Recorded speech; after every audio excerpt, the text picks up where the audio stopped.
I want you to think about a specific moment. You're in your vehicle. Sunday morning service has just ended. Maybe you're headed home or you're still in the parking lot and something just feels a little off. Not wrong exactly. Not that you're having a crisis of any kind. You just feel a little empty. Like you showed up and you went through all of it, the music, the teaching, the greeting people and hugging and shaking hands at the door, and yet you're leaving and you don't quite have complete satisfaction. If you've ever felt that, and I mean really felt that, not it's just a bad Sunday, I want to talk to you about something today. Because I don't think that feeling is a spiritual problem. I think it's more like a diagnosis. It's indicating that there's something that needs to be looked at. And once you hear what I'm going to show you today, I think that feeling will start making a lot more sense. First, I want to be really clear about who I'm talking to. I'm not talking to the person who's halfway in or someone who just shows up at church twice a year and then wonders why the church isn't doing much for them. Now I'm talking to you, the committed person, the one who shows up consistently, who tithes, who listens intently, takes notes, wants to take action on what's being taught. You volunteer, you take part in small groups. The one who is genuinely in love with Jesus, who loves him and serves him, but who's also genuinely exhausted. That gap between how much you love God and how little Sunday is completely filling you, that gap has a name, and today I want to show it to you. Let's walk through a typical Sunday morning service, not to criticize it, but to look at it honestly. You walk in, the service begins, there's upbeat music, and then it gets quieter and more worshipful. You're more intimate with God. And that music uplifts you, and you feel something, and that's real. And then there's a slight shift.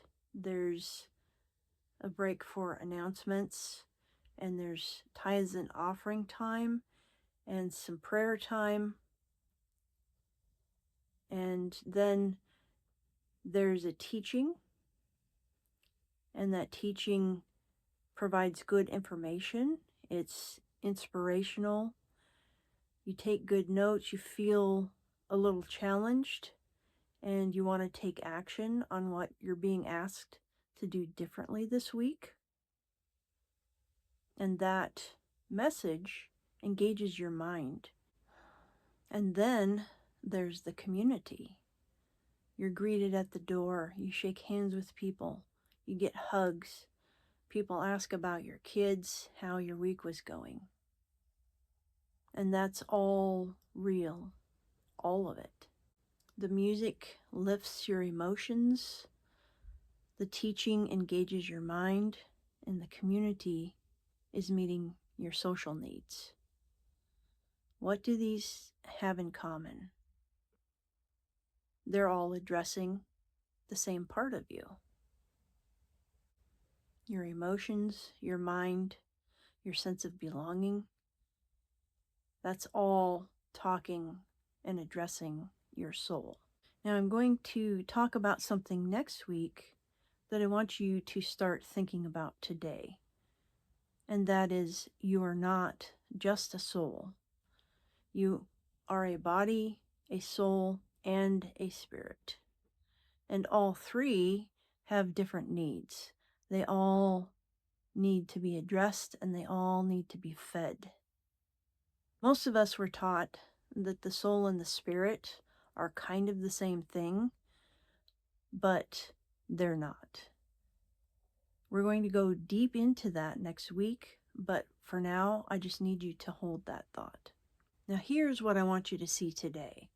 The modern day institutional church, and now I'm talking about the structure, not the people. That structure has functionally, essentially become a soul care system. It addresses your mind through teaching and theology. It addresses your emotions through music and worship and being in a room full of people that believe the same as you do. And it addresses your social needs through the community and belonging and being known. That is soul care. And that's valuable and good and necessary. But here's the thing. Soul care and spirit care are not the same thing. Your soul and your spirit are not the same part of you. And most of what we call spiritual growth on Sunday morning is actually doing is soul work. It's dressed up in spiritual language, but it's mostly landing in your soul and not necessarily in your spirit. So no wonder you leave feeling like something is missing, because the deepest part of you has not been addressed. I want to say something very carefully here, because I don't want to come across as church bashing. I'm not saying that the people in your church don't love God. And I'm not saying that your pastor is doing it wrong. What I am saying is this. You cannot give what you were not given, what you never had access to.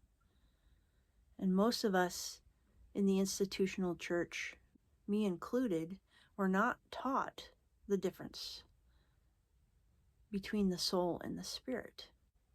And because that distinction was not clearly taught, most leaders were not given the tools for spirit level work. So they gave us what they had been given. And that's good. And it's not enough. The emptiness you may feel after Sunday service ends is not you failing. It's the part of you that is your spirit noticing the gap. That part of you that functions outside the 3D physical world knows something that your conscious mind has not caught up with yet. It knows it's not being addressed. It knows there's more. And it's right. Before I keep going, if this is landing for you, I want to hear from you. Drop an herb emoji in the comments if this has been your experience. Or tell me what that Sunday empty feeling actually feels like for you. I read these and I respond to these, and I want to hear honestly because it helps me know where to keep going. And if you want a place to go deeper into this, a community specifically built for what we're talking about now, the Steady Rebuild is free, and the link is in the description. Okay, so let's keep going. So what do you do with this? I'm not going to tell you to leave your church. For most of you, that's not the answer. The community is real. The relationships you've established are real. The worship is real. I'm not asking you to blow that up. What I am saying is you need something in addition to it, something that goes deeper, that reaches the level that Sunday isn't reaching for you. Think of it like this. If you were experiencing physical depletion, your body was exhausted, and you're running on empty, you wouldn't just keep trying harder at church. You would find out what your body needs and go get it. This is the same thing. Sunday isn't meeting your spirit's needs. That doesn't mean Sunday is wrong. It means you need to find where your spirit's needs actually get addressed. And here's the good news, and I mean this. The deeper ground is real. The more that your sensing is out there, it actually exists. You're not chasing something that isn't there. You're finally just hungry enough to go find it. Next week, I want to show you something that I think is going to actually change how you understand yourself. We're going to talk about how you're actually built, body, soul, and spirit. What those actually are, why they're different, and why the church's silence on this has cost you more than you know. Subscribe if you don't want to miss that. It's going to be important. And if you're ready to go deeper now, the Steady Rebuild is a community built especially for women who are done with the shallow end of faith and ready to find out what's actually underneath it. The link is in the description. No pressure, no timeline, just come and breathe. And if you haven't gotten the Steady Rebuild Starter Guide yet, that link is in the description too. It's a place to begin if you just need a solid place to stand while you catch your breath. I'll see you next week, and until then, go steady.